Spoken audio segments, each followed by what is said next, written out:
Hello, and welcome to another episode of Virtual Legality. I'm your host, Richard Hoeg, managing member of the Hoeg Law Business Law Firm of Northville, Michigan. And today we are going to talk about movies. And whenever we talk about movies in Virtual Legality, it's because some studio or another is wound up fighting with each other.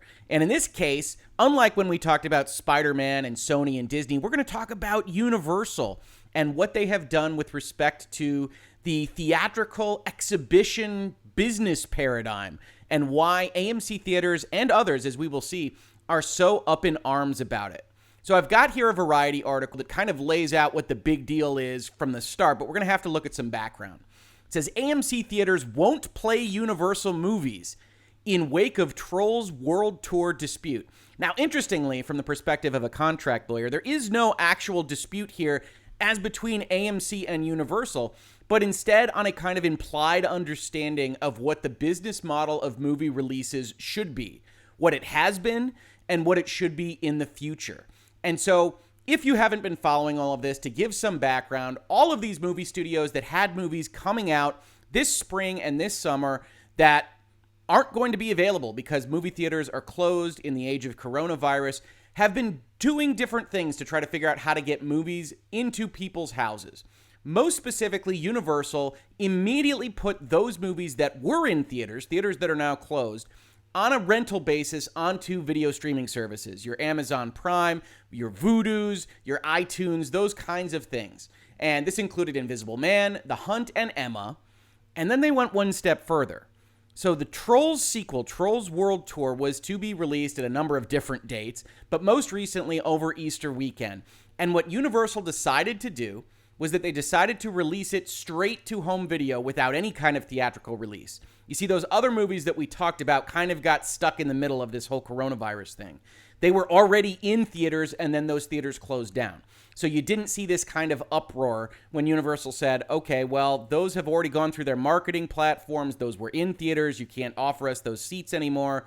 So we're going to put them on rental services. You didn't see AMC complain. You didn't see the other major theater owners complain. But what they did with Trolls World Tour was different. Trolls was never out.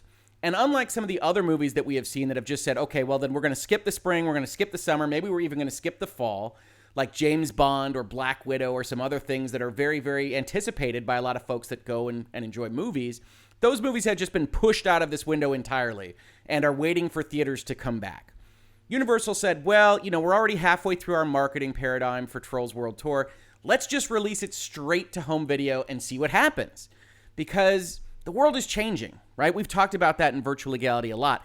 Digital is taking over certain aspects of media consumption, certainly streaming television, but we're also seeing that in terms of video games and movies to some extent, that people have home theater systems that are comparable to those in major motion picture houses.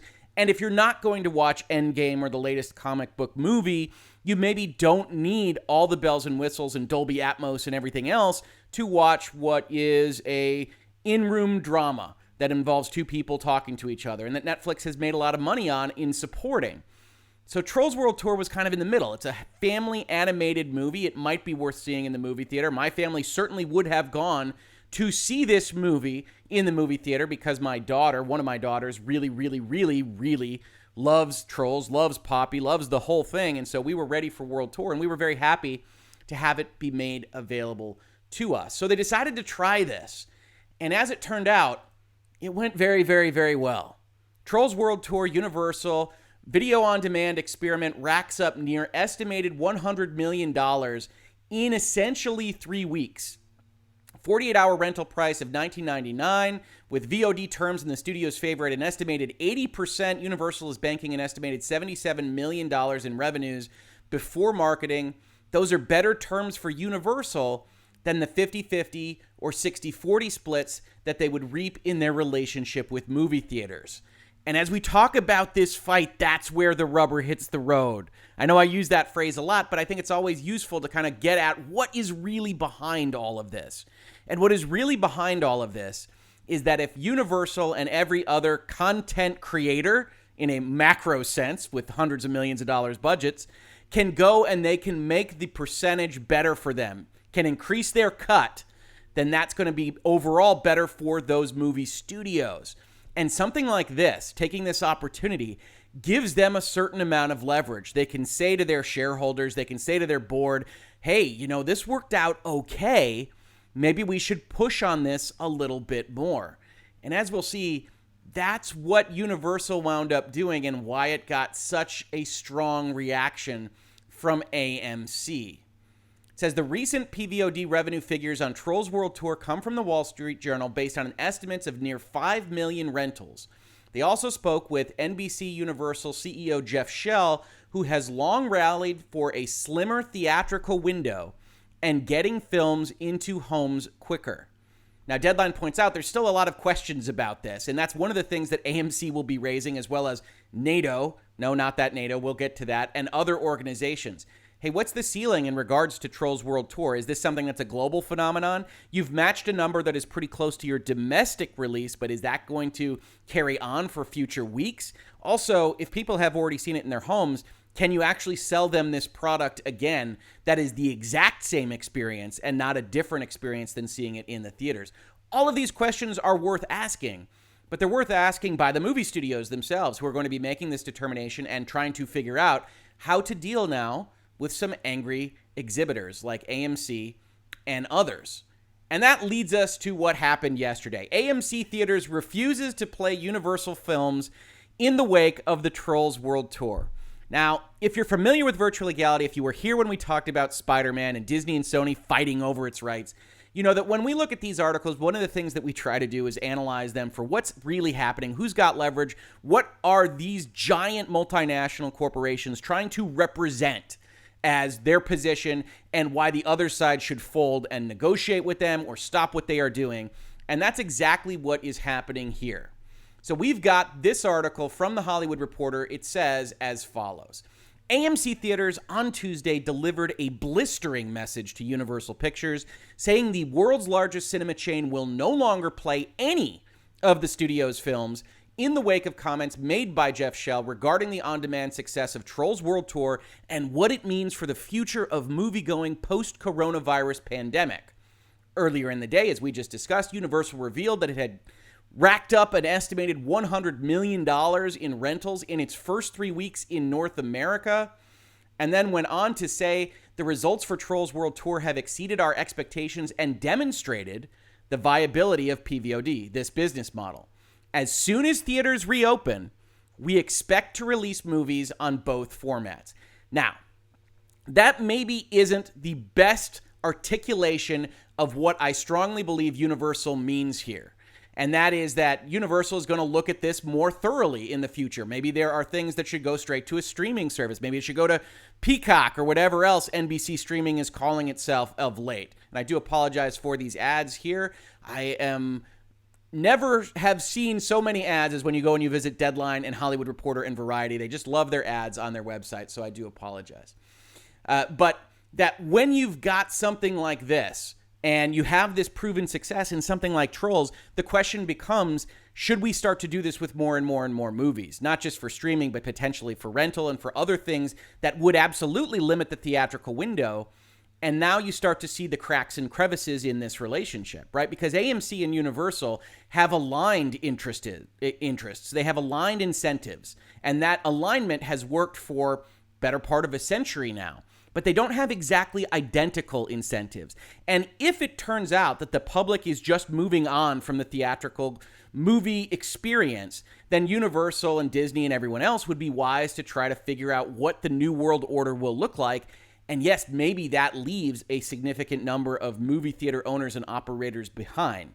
And so what you see when you have a statement like this is that somebody like AMC reads the writing on the wall, says, oh, I know what you're trying to do. You're trying to normalize this kind of business model. And one, we are going to react strongly against that for a number of reasons, which we will talk about. But two, also, we are going to read it as negatively as possible, because we don't want any kind of normalization here, and we're going to try to characterize this specific situation right now, which I think everybody can agree with, as unique and very, very different than what the world is likely to look like once it kind of gets back up and running.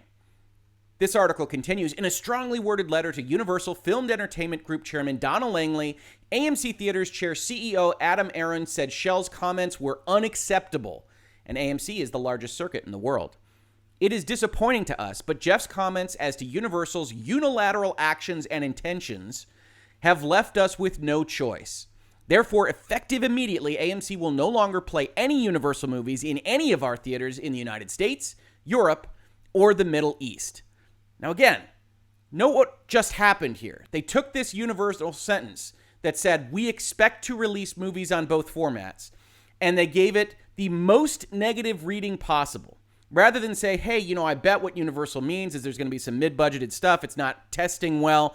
We're going to want to put that straight on rental. We're going to not want to mess with theatrical distribution. Kind of advance the ball a little bit further down the field from what studios are already doing. But AMC looks at this and says, oh, whoa, wait, no.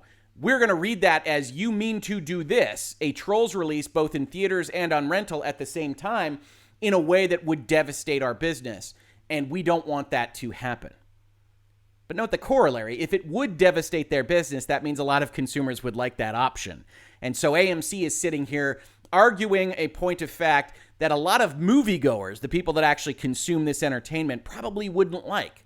Because if it doesn't work, as they will also argue, as we will see, if it doesn't work, if people aren't interested in it outside the age of coronavirus, there's no risk.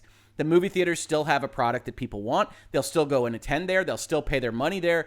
But if it isn't that, if it is devastating, then the movie theater owners and operators have a problem, but they have a problem because the public has moved on. And that's not generally something that you're going to win in the court of public opinion because it's that very public that's not on your side. This policy affects any and all Universal movies per se, goes into effect today, and as our theaters reopen and is not some hollow or ill-considered threat. Now, we got to back up a step from that statement as well, right? Because the other component of this is that it's very easy to puff out your chest, bang the table, yell and shout, and make noise when you don't actually have to do anything today, right? AMC is closed. AMC isn't doing anything right now. AMC, for all practical purposes, doesn't exist in the world as of this second and won't exist probably until the fall.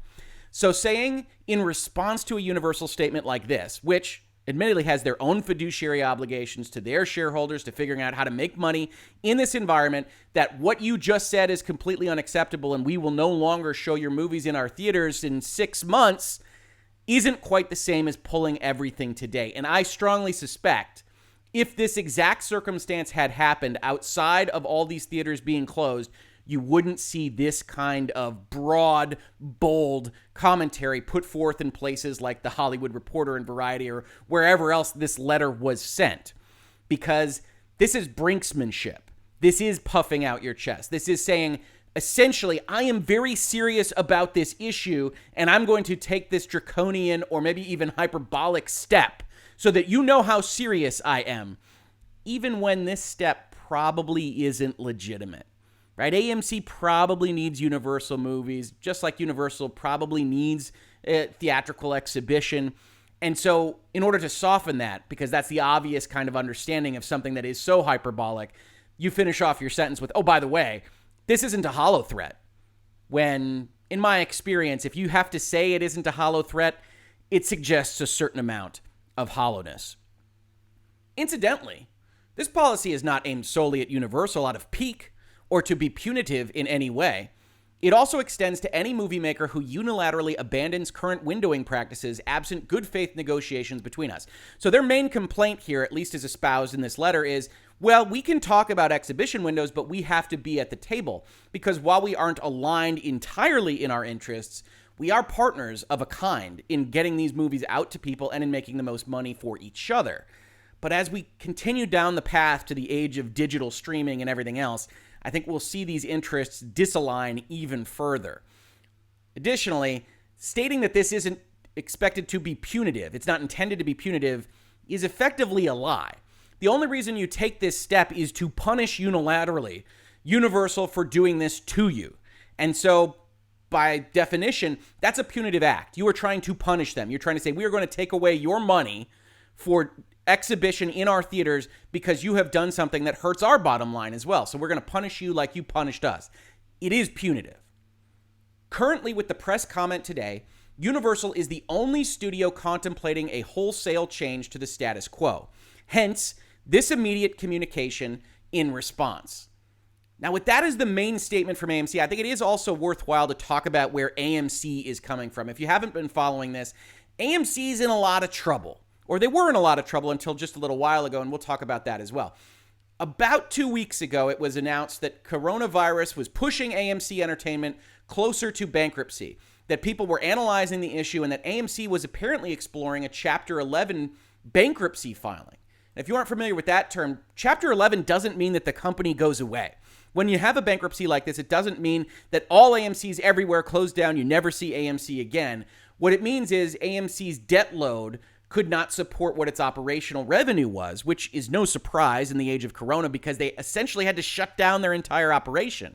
But Chapter 11 allows companies to say, okay, maybe we have a unique circumstance, maybe something happened that we didn't expect, maybe this will be viable in the long term, but not the short term, so let's work out new creditor relationships. Let's figure out how to pay you on a longer term. Maybe you have to take a discount on what we owe you, but the whole thing is viable and can continue into the future and make you some money rather than no money. So Chapter 11 doesn't mean that AMC is going away.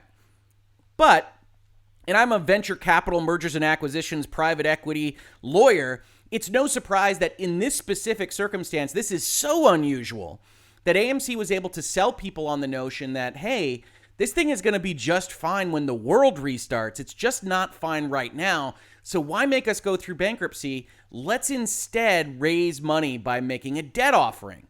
And as of 9 days ago, that's exactly what happened. It says threat of AMC bankruptcy postponed as theater operator raises $500 million. Now, they raised $500 million in a private debt offering. These are private investors purchasing what amounts to bonds. I would call them promissory notes in the parlance of the law here. But they buy those notes, and then AMC owes them a certain amount of money. It says it will mature in 2025, which means the expectation is that the ship will be righted and AMC will be fine over this 5-year kind of bridge period, and AMC will pay back this money at a pretty good interest rate, 10.5%. Which is one of the reasons that they were able to attract the money. But it assumes certain things. It assumes that the world in the future is going to look like the world as it exists before coronavirus. And Universal isn't so sure that that's going to happen, and that's why AMC came out with the big guns here. Now, it didn't take long for Universal to respond. Looking back at the Hollywood Reporter article, the studio issued an evening statement saying it remains dedicated to moviegoing, and that Schell's comments were misconstrued. We absolutely believe in the theatrical experience and have made no statement to the contrary. As we stated earlier, going forward, we expect to release future films directly to theaters as well as to private video on demand when that distribution outlet makes sense. We look forward to having additional private conversations with our exhibition partners, but are disappointed by this seemingly coordinated attempt from AMC and NATO to confuse our position and our actions. And I do agree that that is clearly what has happened here, that AMC deliberately took the most negative connotation to the statement that the Universal CEO made, and maybe inartfully. I think that we can all grant that you probably should be more careful with that kind of language when you know your exhibitor partners are listening to every word on something like the Trolls release. And so you could have been more careful.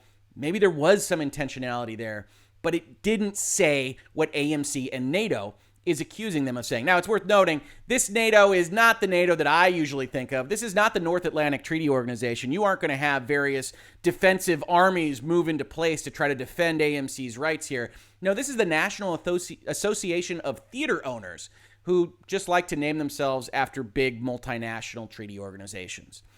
Our goal in releasing Trolls World Tour on PVOD was to deliver entertainment to people who are sheltering at home while movie theaters and other forms of outside entertainment are unavailable. So that's Universal saying, hey, we're the good guys. These people are all stuck there. We had a Trolls movie on the shelf ready to go. Why move that date when we can help people survive the stay-at-home orders that have taken over the world? Based on the enthusiastic response to the film, we believe we made the right move. And undoubtedly, they did, because Trolls would have had to wait to a period that is now likely to be a glut of movies whenever these theaters open back up. We then see a brief description here of what we just talked about, which is that AMC has a whole lot of trouble because of their existing debt load, which they have now increased, And if they don't have a kind of successful operational turnaround, a whole lot of people are going to lose a big chunk of money. Added in his letter to Langley, Universal's unilateral pronouncements on this issue are unpalatable to us, as has always been the case. AMC is willing to sit down with Universal to discuss different windows, strategies, and different economic models between your company and ours. All we are complaining about is that you didn't even ask us, which is maybe truthful, but also a little bit obfuscating, right? We saw at the top of this article, we saw in these other articles that Universal, Disney, all these other major studios have been eager to test the waters on what rental looks like, what home release looks like. Trolls was released for $20 for 48 hours, and they got that money, and then nobody else has the rights to Trolls, and they could potentially sell it again. And that might not be the ultimate winner business model, but you can't find those business models without testing. And the problem has always been that the brick and mortar retailers or the brick and mortar service providers like a movie theater has said, wait, that'll cut us out of the entire economy, and so we're not going to abide by that, and we're going to use the best weapons we have at our disposal to prevent that. If you're in Virtual Legality here with me because I talk about video games a lot, you know we've talked about that issue in respect of that space as well, which is to say, as video games become more popular as digital streaming media, it has often been a question, hey, why when a game is done do we have to wait 1 month, 2 months, 3 months for it to be available at the Best Buy or the GameStop or wherever else you might buy your video games? And the answer has always been, well, the game studios, the developers and the publishers need certain shelf space to sell consoles. They need a relationship with GameStop or Best Buy or whomever in order to make sure that their economy doesn't bust. And that has been changing slowly but surely. And I strongly suspect this next generation of video games is going to have even more digital elements and maybe a complete separation from support of retail environments at all.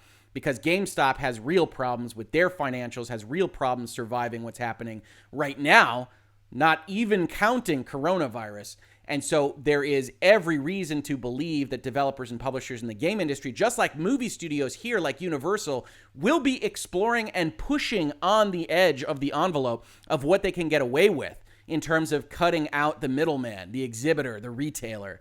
And that's why the exhibitors and retailers react so strongly, because they can see the writing on the wall. They can see the future. 20 years from now, their position in this economy doesn't exist, or it doesn't exist in the same way. But the difference between now and 20 years from now can be a whole number of different things. Did they get to keep their place in the economy for 5 years, 10 years, 15 years? That's what's being fought about right now. Aaron's letter capped an afternoon of high drama regarding Shell's remarks. NATO weighed in first, saying that while Universal may be pleased with the PVOD results of Trolls World Tour, this outcome should not be interpreted as a sign of a new normal. Universal does not have reason to use unusual circumstances in an unprecedented environment as a springboard to bypass true theatrical releases. Theaters provide a beloved, immersive, shared experience that cannot be replicated, an experience that many of the VOD viewers of this film would have participated in had the world not been sequestered at home, desperate for something new to watch with their families. Now, that might well be true. As I said, we would have gone to the theaters to watch Trolls World Tour, but note that it is also the opposite of what happened, right? One could make the statement that people, families, would have watched Trolls World Tour at home had it not been limited only to theatrical release. You can fight this fight both ways, and that's why, if you're Universal, you have the better part of the potential for the public to side with you, right? Because the public says, okay, maybe I really do enjoy the theater experience, so we go to the theaters. Maybe I really do enjoy the home experience, so I enjoy the home experience. But the theater operators shouldn't just get to say, you can only do this one thing, because the people can ultimately decide what is their preference. And yeah, that might mean that the economy changes. I adore my hometown movie theater. I'm not going to stop seeing big movies at that theater. But I've already stopped seeing kind of middle-of-the-road movies that don't have special effects, don't need all those speakers at that theater, because I have a 4K television and I love the home audio system that I've set up. So this is going to be a continuing issue. And yeah, I don't begrudge any kind of American theater organization, a trade association to protect theater owners from coming out and saying, theaters are super important, people, and we're going to fight against something like this. I don't begrudge them that statement. I just don't think that they have the better side of history on this kind of thing. And change is coming. It's just a matter of when. NATO finished off by saying, unfortunately, Universal has a destructive tendency to both announce decisions affecting their exhibitor partners without actually consulting with those partners, and now of making unfounded accusations without consulting with their partners. It's unclear exactly what he's referring to with respect to accusations. That quote hasn't been shared with me. I didn't see anything that could be considered accusatory. But again, one of the kind of messaging concepts here is NATO and AMC, and we will see, I believe it's Hoeg from Europe, are trying to establish that we're the good guys. Universal is the bad guys. They are acting deranged. They're acting crazy. They're trying to cut out all this stuff that you love from movie theaters, because if that economy isn't supported, frankly, the theaters go away, and then you don't get to choose that as an option either. So there are partnerships here. There are things to discuss here, but coming out this strongly on something like this, when it's very unlikely that you will actually go through with your threats, when you will very likely in 3 months, 4 months, 5 months say, Universal came to the table and we came to an arrangement and an agreement, and we now understand, and we are looking forward to the next Fast and Furious movie released in AMC theaters. That's what's going to happen, folks.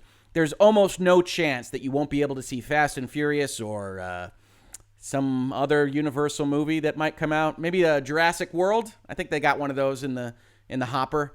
That you won't be able to see those movies at an AMC theater. What'll happen is that sometime in the future they'll say, hey, yeah, they came to the table. They came to their senses. We won the day. And Universal will say, sure, whatever. We just want to sell our movie in your theater, and that'll be fine. But in the background, all of these movie studios are trying to change how things work. And we see that in the last quote from this article. Universal has taken the first step towards changing the paradigm, says a studio executive at another company, notably anonymous, noting that film distributors have wanted to test early PVOD for years. We've talked in Virtual Legality about game theory, about belling the cat, about one party having to take the risk of being eaten by that cat in order to benefit all the mice. And I think that's what you are starting to see here with respect to movie studios. They know change is coming just as well as these movie theater owners and operators know it as well. And they want to say, we at Universal will bell the cat. We will take this heat from AMC. We will take this heat from everyone else. And yeah, it would be nice if some other movie studios came with us and didn't just allow us to take all the slings and arrows here. But we're willing to do that right now because we do want to change this paradigm. We do think we can make more money this other way, definitely in the future, but we think the future is coming very, very rapidly. And then I'll leave you off with the fact that, as I said, European cinema's body Hoeg says Trolls World Tour does not justify wholesale changes, and they come out and say the same thing that we've already talked about. So Europe, along with AMC, along with NATO, Hoeg, these folks just really like to sound like they're involved in some kind of global Deus Ex conspiracy. They came out and said the combination of unusual circumstances should not be used as a reference to redesign a long-standing and proven release business model. Except, in my experience, both in practicing law and working with clients, and also in my educational background with respect to economics and history, it is the case that when you have one of these significant culture-altering events, it is the time when businesses of all sorts, in all industries, reevaluate what was essentially just taken as a fait accompli, that this is just the way things are done. When the way that things are done is no longer available to you, a lot of different people will have a lot of different ideas about what way those things should be done. And yes, I agree. Universal is contemplating changing the business model. They are projecting that. They are presenting it just like they present something at a high-stakes poker table. And the other side is presenting that if they do that, they will break them. But if I were a betting man, I'd bet on the movie studios in this particular fight. Because at the end of the day, digital streaming is coming. It is the future. And AMC probably is on the wrong side of this whole thing. That's been Virtual Legality for today. If you enjoyed this video, please like, subscribe, tell people that we exist. We love to have subscribers. We love to have these conversations in the comments to our video. If you think I was right or wrong, let me know. We talk about these kinds of things all the time. We actually just discussed Disney and the fact that they used a little bit of inartful language to suggest that using the May the 4th hashtag would lead to their ownership of your tweets. As you could tell from the name of my video, no, that doesn't exactly happen, but there's a lot of interesting law there to discuss. Otherwise, we're talking about the business and law of all sorts of things. We talked about the future of Fortnite. We talked about YouTube and Facebook and Twitter and social media having difficulties now policing their content in the age of coronavirus. So if you're interested in any of those things, or if you think anybody that you know would be interested in those things, or you've got a forum or a thread or elsewhere that you think these things would be interesting to post, please help us out. Post them. We very much appreciate it. We love to have that kind of support, and we thank you for it. If you caught us on YouTube, thank you so much for watching. And if you listen to it in its podcast form, thank you so much for listening. And please do leave a review wherever you listen to it at. And I will catch you on the very next episode of Virtual Legality. Virtual Legality is a YouTube video series with audio podcast versions presented as commentary and for education and entertainment purposes only. It does not constitute legal advice and does not create an attorney-client relationship. If you have legal questions about the topics discussed, please consult your own legal counsel.